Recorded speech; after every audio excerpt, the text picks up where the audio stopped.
নির্বাচন আমরা চাই যথাসময়ে হতে হবে এবং নির্বাচন করতে হলে দেশের পরিস্থিতি সম্পূর্ণভাবে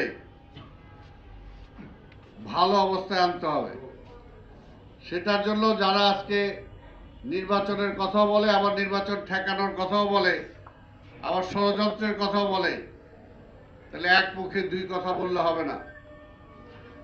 আপনি সকল রাজনৈতিক দলকে নিয়ে বসেন, জিজ্ঞেস করেন তারা কি আন্দোলন করবে না তারা নির্বাচন করবে, তারা কি চায়। যদি নির্বাচন চায়, বিএনপির পক্ষ থেকে আমরা বারবার বলেছি, শত উস্কানির মুখেও বিএনপি শান্তি বজায় রাখার চেষ্টা করেছে। বিএনপি ক্ষমতায় নাই, বিএনপির দায় নাই নিজের, কিন্তু তারপরও সেই দায় নিয়ে আমরা দায়িত্ব পালন করে এসেছি। তাই এখনো বলতে চাই, দেশের সংকট কিন্তু কাটে নাই, গণতন্ত্র কিন্তু এখনো ফিরে আসে নাই। আদি যেমনি আজকে এমন একটা অবস্থায় আছে, আল্লাহ জানে তার ভবিষ্যৎটা কি, ঠিক তেমনি দেশের গণতন্ত্র আজকে ঠিক এই অবস্থায় আছে। যদি এই সময়ে, এই নির্বাচন পর্যন্ত এই সময়টাকে আমরা সঠিকভাবে কাজে লাগাতে না পারি, নির্বাচনটাকে সুষ্ঠু করতে না পারি, এর পূর্বে যদি পরিবেশ ঘোলাটে হয়, তাহলে কিন্তু গণতন্ত্রের ভবিষ্যৎ কি হবে সেটাও কিন্তু আজকে প্রশ্নের সম্মুখীন। তাই বিএনপির পক্ষ থেকে আমরা সেটা চাই।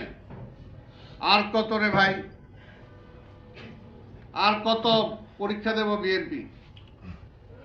যত কিছু দোষ বিএনপি।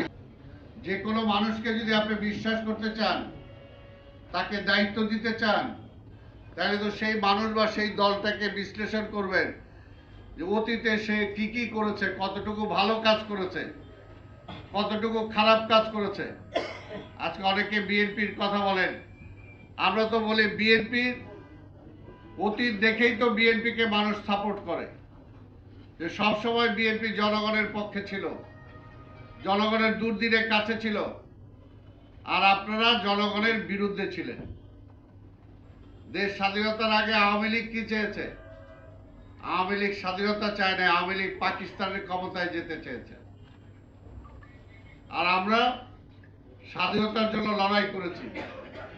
দেশ স্বাধীন হওয়ার পরে সেই আওয়ামী লীগ ক্ষমতায় বসে স্বাভাবিকভাবে যে মুক্তিযুদ্ধের যে স্বপ্ন, যে চিন্তা, যে চেতনা, সেটার সাথে বিশ্বাসঘাতকতা করেছে, এটা হলো বাস্তব। আর অল্প সময়ের জন্য শহীদ রাষ্ট্রপতি জিয়া রহমান বাংলাদেশের ক্ষমতায় এসেছিলেন মানে কি, জনগণ তাকে ক্ষমতায় এনেছিলেন। আনার পরে অল্প সময়ের মধ্যে তলাবিহীন ঝুড়ি ছিল বাংলাদেশ, সেটাকে উন্নয়নের রোল মডেল হিসাবে তিনি দাঁড় করিয়েছিলেন। তিনি মানুষকে খাইয়েছেন, বিদেশে চাল রপ্তানি করেছেন।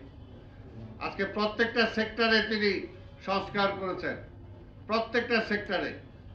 কাজে সেগুলো বলতে গেলে অনেক সময় লাগবে। আপনি যে এই জন্য বললাম যে জিয়া রহমানের নাম ছাড়া বাংলাদেশের ইতিহাস রচনা করা যাবে না। জিয়া রহমানের নাম ছাড়া বাংলাদেশের কোনো কিছুই সামনের দিকে এগিয়ে নিয়ে যাওয়া যাবে না। যেখানে খুঁজবেন সেখানেই জিয়া রহমান। তাই আজকেও বলতে চাই, এই সময় জিয়া রহমানের প্রতিচ্ছবি হিসাবে আমাদের মাঝে হাজির হয়েছেন তার সুযোগ্য সন্তান, আমাদের ভারপ্রাপ্ত চেয়ারম্যান তারেক রহমান। আমরা বিশ্বাস করি যে তারেক রহমান আগামী নির্বাচনে যদি রাষ্ট্র ক্ষমতায় আসেন, শহীদ রাষ্ট্রপতি জিয়া রহমান যেরকম প্রত্যেকটা সেক্টরে তিনি বিপ্লব সাধিত করেছেন, তিনি কৃষিতে বলি, তিনি সেচে বলি, তিনি বৈদেশিক নীতিতে বলি, তিনি শিল্পে বলি, তিনি গার্মেন্টসে বলি, তিনি শিক্ষায় বলি, এমন কোনো সেক্টর নাই যেটাতে কাজ করেন নাই। আজকে তারেক রহমানও সে একই চিন্তায়, সবাই চিন্তা করতেছে যে নির্বাচন কিভাবে পিছানো যায়, বানচাল করা যায়।